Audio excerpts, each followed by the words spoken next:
Well, intelligence officials reportedly briefed the then president-elect and now president of the United States on Russian meddling. Well, actually, it was candidate Trump then on Russian election meddling in the 2016 election before he was inaugurated. So he was candidate then president-elect. The New York Times is reporting that the briefing was held at Trump Tower 2 weeks before Inauguration Day. The Times also notes that the officials had text messages and emails from officers in the Russian military ordering the interference. This meeting is also in former FBI Director James Comey's book, as it was at the same time he told Trump about the dossier. But my problem is Barack Obama was president then.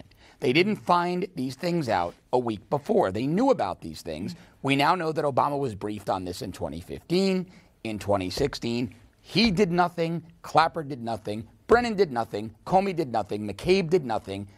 And most importantly for this story, the New York Times was dead silent on all of it. It's only an issue now that it was Donald Trump as president-elect and Donald Trump as president of the United States. And once further, President Obama said, oh, that's nothing to worry about. And Obama came out and said the Russians could never meddle. Well, do you agree, disagree? Give us a call. Yeah, give us a ring on this. 1-877-NEWSMAX. Do you think the Obama administration should have done more? Meanwhile, the president has also said that the media just wants a war with Russia. Trump tweeted that they are pushing so recklessly hard and hate the fact that I'll probably have a good relationship with Putin. The president also added that we are doing much better than any other country. FBI Director Christopher Wray weighed in on Russia yesterday.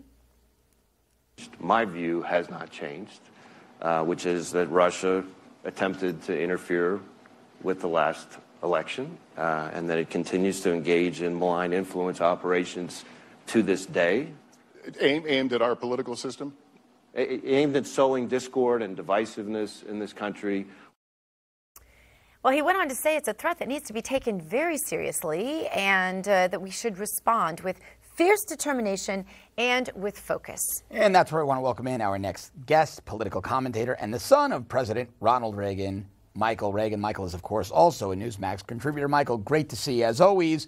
So what do you think here, Michael? I mean, they're making so much out of this that then President-elect Trump in late 2016, early 2017 was briefed on Russian election meddling, but Barack Obama was president. John Brennan was running the CIA.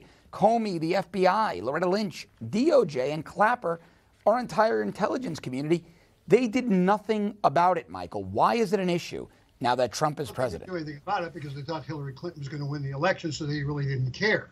And then Donald Trump won the election, and then they had to find the meddling, and that's where we are today.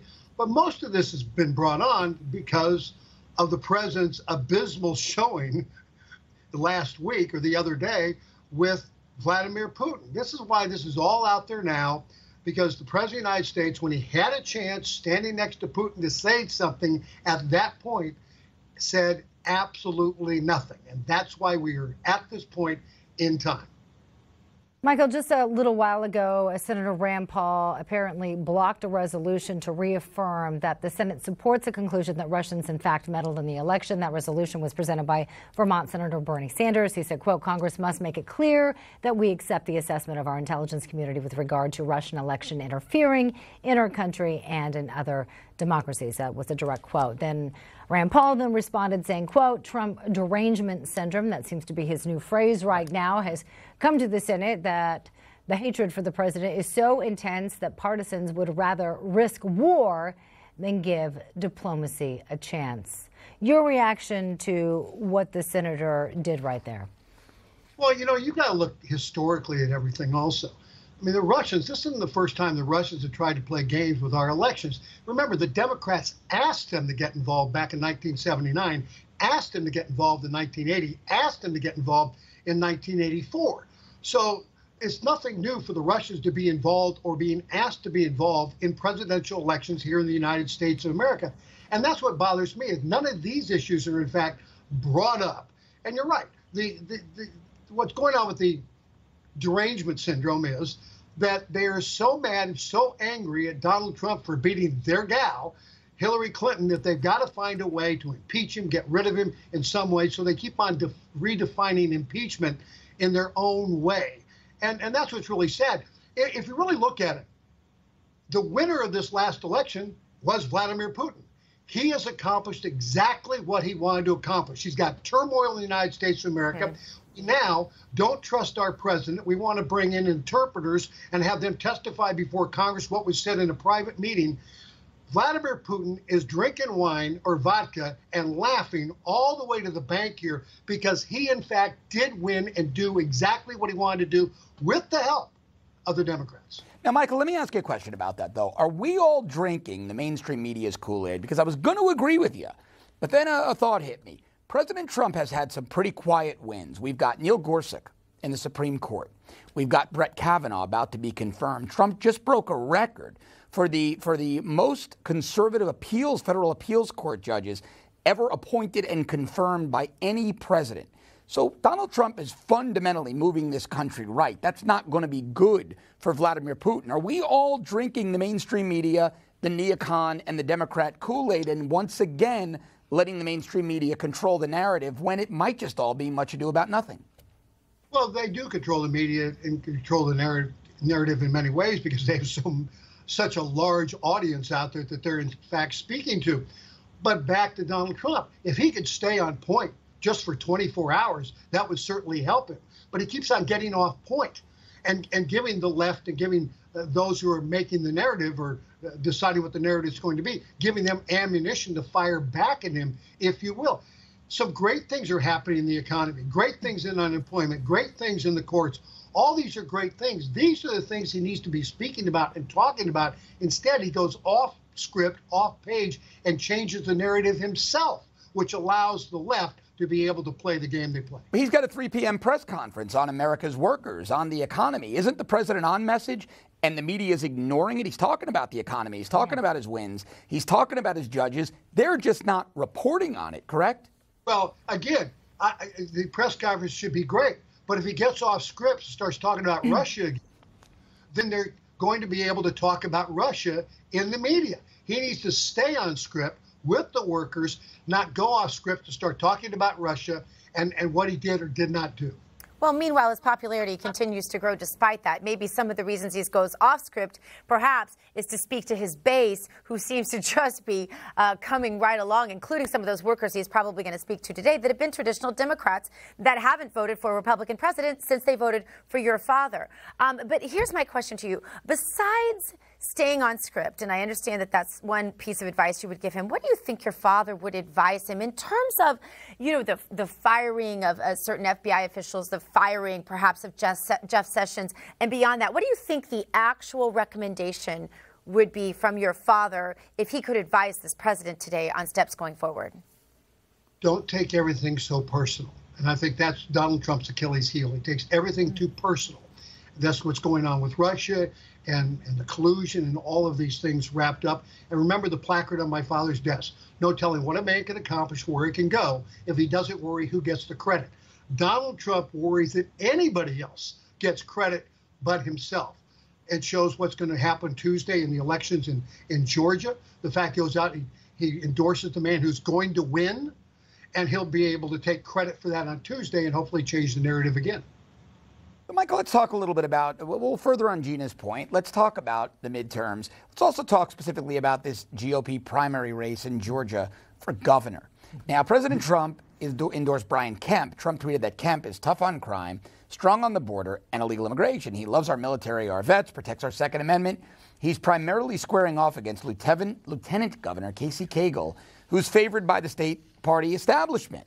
Now, various polls are showing either candidate holding razor-thin margins over another. We saw Trump's endorsement also carry a lot of weight in Alabama. We're seeing it down here in the Florida gubernatorial race, Michael, where Ron DeSantis was 17 points behind Congressman Ron DeSantis. Agriculture Commissioner Adam Putnam, president endorsed him in a tweet. Donald Trump Jr. went out there, spoke for him. Now internal polling, I'm told, is showing DeSantis 19 points ahead. That's a lot of power for a president, a lot of political capital for a president we're being told America hates. Well, absolutely right. And when you look at Georgia, understand that the president was very strong in rural Georgia. And if you look at Kemp is also strong in rural Georgia. If you drove through there now, you wouldn't see one sign for his opponent, but there's a million signs for Kemp. And so for the president to come in and endorse him is a good thing for the president because Kemp will most likely win. And if I understand correctly, the vice president's going to go in this weekend to, in fact, help Kemp just one more time. And therefore, you have Trump one more time will be able to take credit for someone winning that he, in fact, endorsed. I also want to talk about California's Supreme Court pulling a measure that would have split the state into 3 different states. Now, we've talked about this story before here on America Talks Live. The court is concerned over questions about the validity of the proposition. It ruled that the potential harm of putting the measure on the ballot outweighs the concerns about delaying the vote into the future. The proposition actually qualified for the November ballot last month. I want to get your take on this. I just moved away from the state of California because of things exactly like this. Shouldn't the power have gone to the people on their ballots, Michael? Do you have a problem with this? No, I think the court was right. If I'd been on the Supreme Court of California, I would have voted also. Remember, if they do this, you go back to Washington, D.C., and you're creating 2 more states. And that just doesn't happen because somebody voted on a ballot measure. I want to have 2 more states in California and have it 3 instead of 1. So I think the courts, in fact, did the right thing, thank God, because I think the people who signed on to that were making a terrible mistake to try and split the state into 3 states. So what you're going to give me is 3 liberal states instead of 1 liberal state. It's going to be blue all the way through. It doesn't matter. And again, if you want to get rid of what's happening in Sacramento, you need to vote those people out. I'm doing an event tonight for John Cox, who's running for governor. I'm hoping John Cox wins so we can straighten up some things up in Sacramento, California, which haven't been really straight for a long period of time, as well you know. In San Francisco, I'm sure you heard as well, now they are going to permit, or voting to permit, illegal immigrants and non-citizens generally to vote in their, I believe it's school board elections. Yeah. Now, there are other states that are doing this. There are other municipalities that are doing this. It seems to be a growing movement among Democrats to allow non-Americans, frankly, to vote in elections because, frankly, I don't believe they can get Americans to vote for them. What's your take on this? 45 seconds. Well, you also have the state of California. I forget what county it is in California. Is voting because they think there should be universal, income. Salaries, yeah. Chicago, you have that going on now in California. You have your Barack Obama speaking about it in Africa the other day. I'm telling you, this place has gone completely left, and I think the Democrat Party's gone completely left. And I think that ultimately it'll bring Democrats either not to the polls in November or to the polls in November, maybe to vote for the first time in a long time to the right, because these ideas they have are outrageous. Interesting conclusion. Yeah, that's interesting. They might be trading these new non-American votes for American votes they might have had otherwise. That's a great point. Michael Reagan, thank you so much for joining us today. We appreciate you. Thanks, Michael.